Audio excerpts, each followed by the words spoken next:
I think a lot of people sort of dive into life as a general contractor because they want to make things.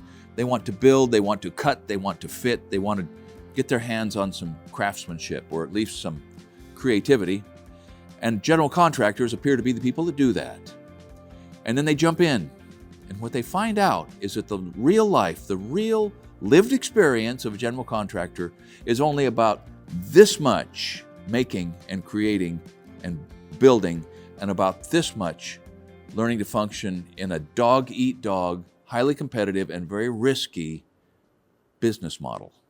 Now, if you've already put your toe in the water of general contracting, you're nodding your head and saying, yeah, I don't get near the satisfaction out of building the things and making the things that I thought I was going to get, and I find myself tied up all of the time with the accounting and the cost management and the procurement and the payroll and the tax forms and the permits and I'm tied up with the business so much that, I got to go home and build things in my own shop if I want the creative outlet of making things.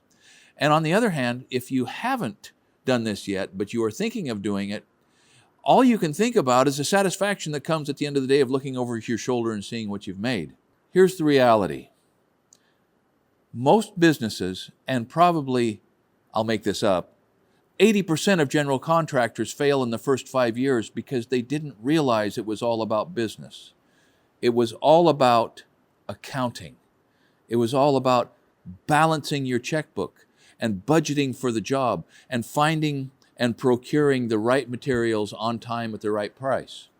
It's all about managing the outflow of your cash and the collection of your progress payments. It's all about being a businessman. So if you are working somewhere making things and you think that you want to make more things and you think that being a general contractor is the way to do that, think again. On the other hand, if you love business, if you love the pace and the challenge and the acquisitive nature of business, general contracting has a very low barrier to entry. Almost anybody can get a license. Almost anybody can go to work, but not almost anybody can succeed in that dog-eat-dog world. The reason that I'm sort of bearing down on this is that before I was a general contractor, I didn't realize what portion of a general contractor's life had to be devoted to conflict management. I wish I would have recognized within myself that I hated conflict, and I didn't manage it well. If conflict continued to escalate, sometimes my fuse got unmanageably short, and I either didn't manage it well because I would acquiesce too much, or suddenly I would cross a threshold where I was, let's just say, not helpful in managing the conflict and had too big a role in making the conflict unmanageable. So before you decide to be a contractor, do some sort of an honest self-assessment about how do I deal with conflict? Is it comfortable for me to disagree and enforce my point of view and then continue to interact with that people after I enforce my point of view? Is it comfortable to me to interact with someone who is enforcing their point of view on me and continue to negotiate against that? If the answer to those things are no, it's not, I hate it more than anything else, I am conflict adverse, then you've got to find a different way forward. Maybe that way forward is just to become an absolutely indispensable person within the construction effort of someone you're working for or someone who would treat you better. But don't be deceived about whether or not simply because you own the company that you always get your way, or that there's always enough money to support what you're doing, or that real loss and real failure does not loom as a possibility based on the outcome of some of your choices or other people's choices. Don't minimize this. Factor it into your decision. Let's illustrate it like this. You have extended conversations with a couple who want you to add on a master bedroom suite. Lots of conversations. She has lots of ideas. She has Pinterest pages stacked up 3 feet deep on her coffee table, and she expects you to look at every one. Now, you end up coming to an agreement. You have narrowed the range of choices. You have proposed, you have given specific allowances for different surfaces. You have specified and provided samples of some of the specific items you're going to install, like the tile. You have given her samples of the tile you're going to install. And the time comes when the tile is about half installed. And she walks in and she says, wait, that's not the tile we talked about. And you say, well, yes, it is. And you go out to the truck and she's tense. There's already been some interactions. And she's entitled and you're defensive and the budget's tight anyway because you overlooked some things that you just had to swallow hard and deal with. And you come back with the document and the sample and she says, well, yeah, I know, but that's not what we talked about. And you try to explain to her that we had lots of conversations and even though we talked about this, we settled on this, and she says, no, you specifically said, you know what I mean? It's a communication breakdown, and she's not budging, and it's going to cost you money to budge. And so right then, you have to decide that, is there some way to manage her expectations and conflict, or do I just push forward and see if the attorneys can work it out at the end of the job? That is so uncomfortable. It's so uncomfortable to continue to go into her space when she hates the tile and she's not budging on an upcharge. Are you comfortable with bringing attorneys into these things? Are you comfortable with arbitration? Are you comfortable with throwing up your hands and surrendering? Are you comfortable with sitting down with both of them and seeing if there's any room for a reasonable compromise? Because if you're not, sign up for some kind of a different party. Because that sort of thing happens from time to time, especially if you're not careful enough in selecting your clients. So just as important as an honest self-assessment about whether or not you're good with conflict management, you've got to do a really honest self-assessment about how you and your wife are with stability and predictable cash flow and the cyclical nature of economies and how construction is tied into that. Because contracting is anything except a steady and predictable cash flow. So you have got to have a long conversation with your bride about, if I jump out of whatever security I have right now into whatever insecurity and possibility of financial success is part of being a contractor, are we going to be okay? Can we budget through this? Is delayed gratification something we've learned? If yes, press forward. If no, figure out something else. Closely related to this is accounting. I'm lousy at accounting.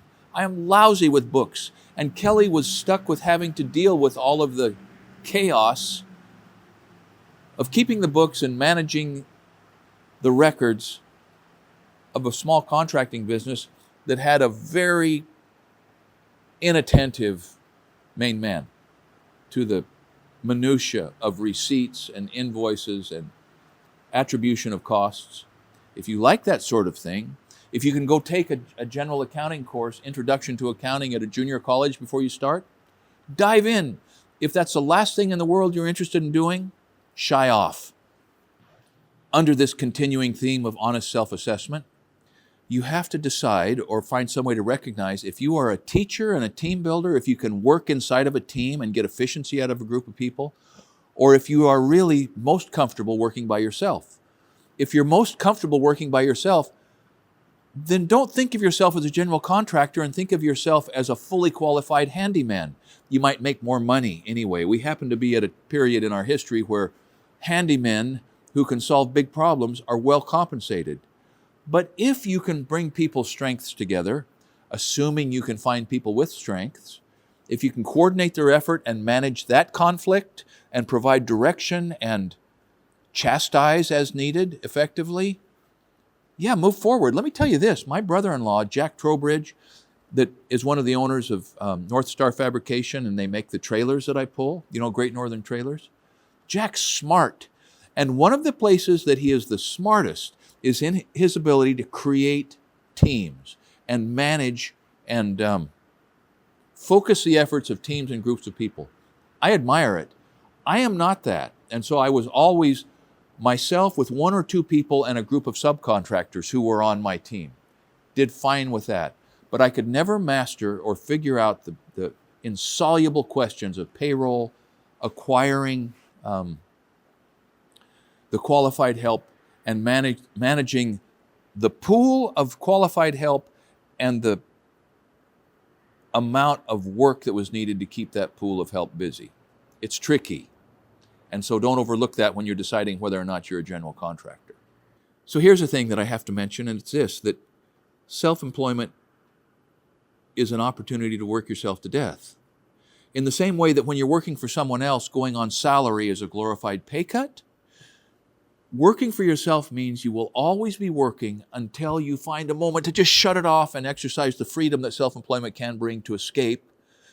But the fact is, between marketing and sales, between designing and drawing and bidding and procurement and costing and filling out the contracts and talking to legal counsel and doing your accounting and ordering and hiring and firing, and there's always work to do. There will never be a time when you're a general contractor that your work is all done. And oh, by the way, occasionally you get to build things. But if you can learn to regard those other things as part of the appeal of the business, and if you're okay with long hours at work. By the way, Frank Martin, owner of Martin Harris Construction, taught me that the competition drops right off after the first 40 hours in the week. That is true. The more you work and the harder you work, the more you will step away and ahead of your competition. And if you're comfortable with that, don't be afraid. Okay, now that I've talked you out of it, now that I've just been an Eeyore, right, and given you every reason to run away, let me tell you, in a lot of ways, it's the greatest. In a lot of ways, it's been the best possible way for me to visualize providing for my family. It's a serious game. There are real elements of risk and reward.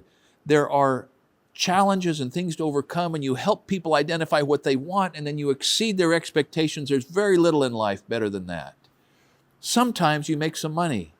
Most of the time you make a living. All of the time you have some freedom. You have some freedom, and freedom is expensive and it's wonderful. You are occasionally able to actually control your own schedule. You are occasionally crushed by the overwhelming demands of biting off more than you can chew.